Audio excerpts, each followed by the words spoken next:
and welcome to Laugh Your Way to a Better Marriage. I'm so glad you're here. This is the marriage seminar for people who hate marriage seminars. Hoo-ah! All right? I get a kick out of watching the couples when they first come in on Friday nights. You know, the girls, they're all lit up, you know, just, ooh, I got him here, I got him here, you know. And the guy's going, oh, man, I can't believe, I got here. But it's cool, guys. You can relax. You're going to love it. This is not one of those let's beat up on the men for not being women seminars. Yeah. That's what I'm talking about. What is it with that anyway? Man, you ask a lot of women to describe their ideal man, and they'll describe another woman.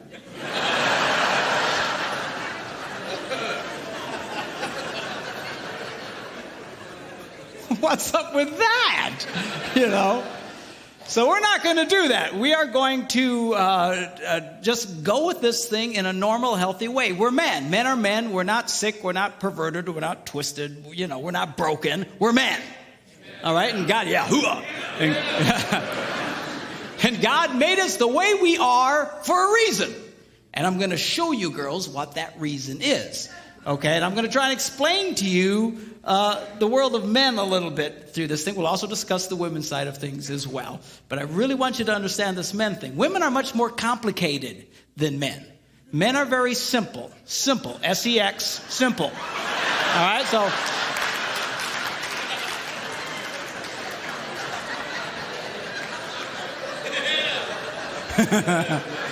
that's what I'm talking about, okay?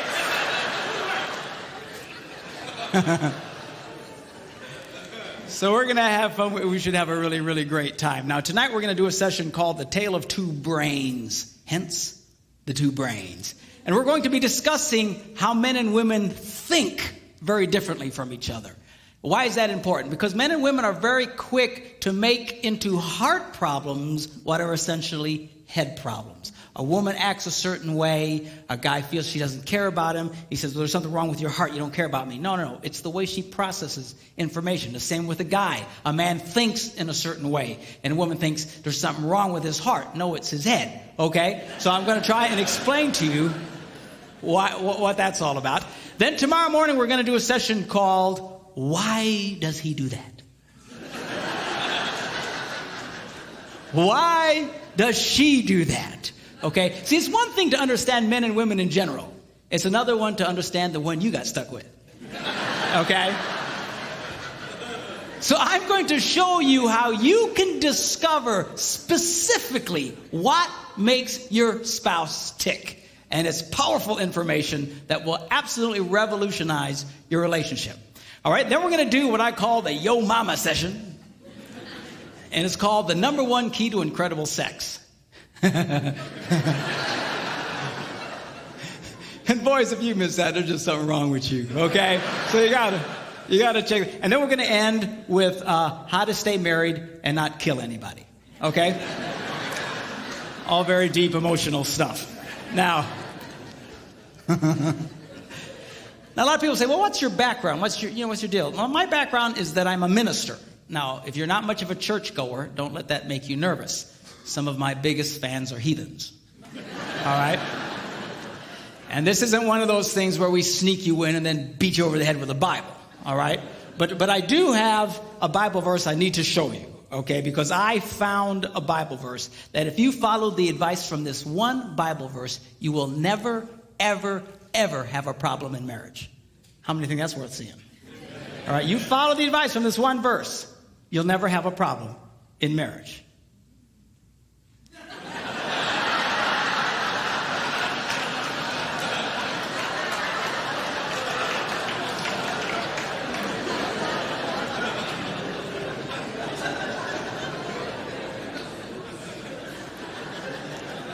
It says it's good for a man not to marry. All right? So, well, why would he say that? That's such a terrible thing to say. Because he goes on to explain, he who marries will have trouble in this life.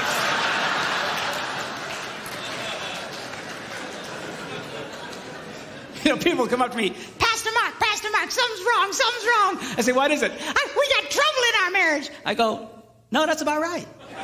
Hey, there ain't nothing wrong. That's pretty normal. Now, you don't hear these verses read at weddings very often. Kind of downplay that. You know? You don't see those on Hallmark cards. You don't see them on cakes with pretty calligraphy. He who marries will have trouble, but it's too late for you. You know,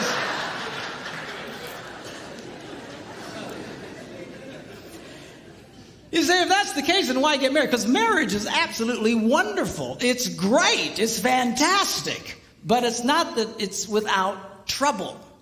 All right?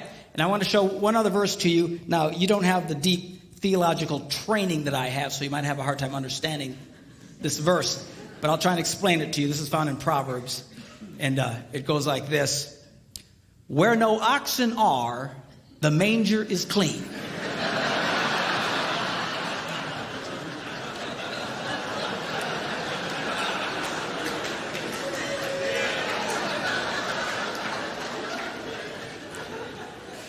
Let me explain that to you, okay?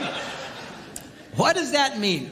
What it means, if you're going to have an ox, you're going to have ox poo, all right? Now, if you don't like poo, and most of us are not real big fans of poo, if you don't like poo, the temptation is get rid of the ox. Preach it, brother. No. I don't want you to get rid of the ox, all right? You know, so well, why would you keep the ox around? Because he goes to the second half of the verse, it says, because much increase comes by the strength of the ox. Well, now there's the catch-22. On the one hand, we all love the benefit of the ox, but nobody likes the poo. And what he's trying to tell us here is you cannot have one without the other. There is no such thing as a poo-free marriage. It just doesn't exist. Unless you shoot the ox, okay? But that leads to other problems. So this weekend is not about attaining a state of perfection in your life, all right? It's about getting a proper positive to poo ratio in your life. You see, because if all you get is poo, then you got one sick ox. Are you hearing me? All right? So, but there's no such thing as a poo-free marriage. For those of you having a hard time grasping this, I have a mathematical version of it. It goes, ox equals poo over positive. Some say positive over poo. But anyway, it's the ratio that we want to get going here, okay? Now, marriage is a wonderful institution. Statistically speaking, we know that married people are healthier than single people. They are actually happier than single people, assuming you're doing this right. Or you can be profoundly unhappy. They actually make more money than single people, and I'll mention a little bit later why that's true. Okay? They have better sex than single people. Now, you don't see that in our culture, you know, in all the movies and shows, you know, it's the single people all having really great sex, you know, and the married people are, you know, someone will say, well, how's your sex life? Are you kidding? I'm married.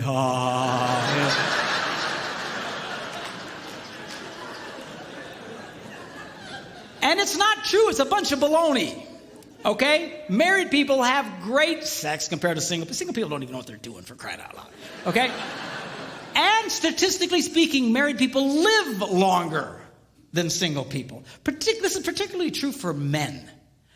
Statistically speaking, one of the most dangerous things a man can do in America today is remain single.